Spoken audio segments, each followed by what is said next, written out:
Recently कहाँ पे आपका सबसे ज़्यादा टाइम जा रहा है? What are you reading, what are you seeing around the world? क्या चल रहा है?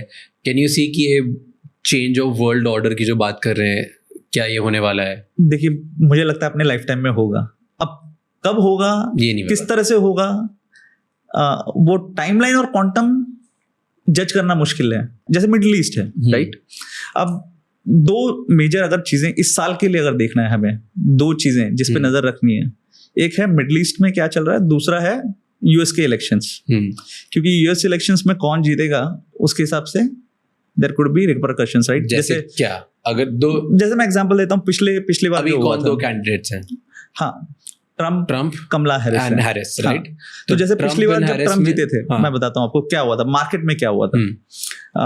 पिछली बार ट्रम्प जीते तो लकी तो अच्छा आउटसोर्सिंग के खिलाफ हैं, बहुत ज़्यादा इसका इम्पैक्ट नेगेटिव होगा इंडियन आईटी सर्विसेज सेक्टर पे। लेकिन ठीक है, मार्केट फिर उसको मैग्नीफाई भी कर देता है बहुत ज़्यादा, लेकिन उस समय सारे आईटी स्टॉक करेक्ट हुए थे।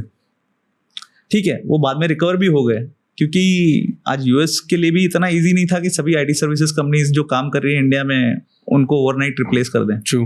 लेकिन डायरेक्शनली क्या वो डायरेक्शन लेंगे? अगर लेंगे तो उसका अगले 5, 10, 15 साल में क्या इम्पैक्ट होगा?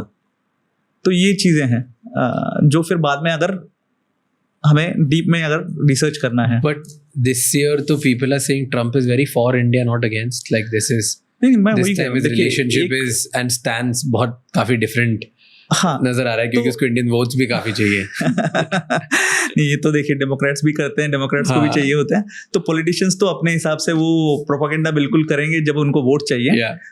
इम्पोर्टेंट ये है कि जीतने के बाद क्या करते हैं। पर हु डू यू थिंक कि हमारे लिए मार्केट्स में बेटर किसके साथ होगा ज्यादा? कौन जीतेगा तो हमारे लिए बेटर होगा?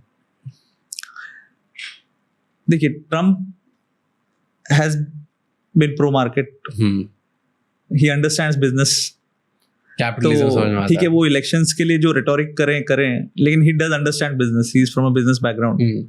तो मुझे लगता है कि that might be better for us, for making India के लिए भी, बाहर के लिए भी, हर किसी के लिए, इंडिया के लिए। एंड मिडिल ईस्ट में क्यों नजर रखनी चाहिए हमें?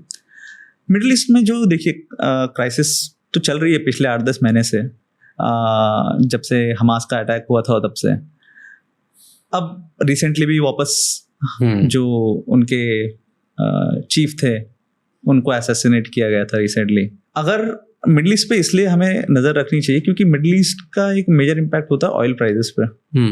और ऑयल प्राइजेस हमारे लिए, इंडिया के लिए आज भी इम्पोर्टेंट है, क्योंकि आज भी हम काफ़ी हद तक तेल बाहर से लेते हैं, आयात कर रहे हैं, इम्पोर्ट कर रहे हैं। तो वो एक कारण है। दूसरा है कि पॉलिटिकली उसके वजह से क्या चेंजेस आएंगे, वो आज मैंने अभी तक डीप में स्टडी नहीं किया है कि पॉलिटिकली उसकी वजह से क्या चेंजेस आ सकते हैं अगर कुछ इरप्ट होता है।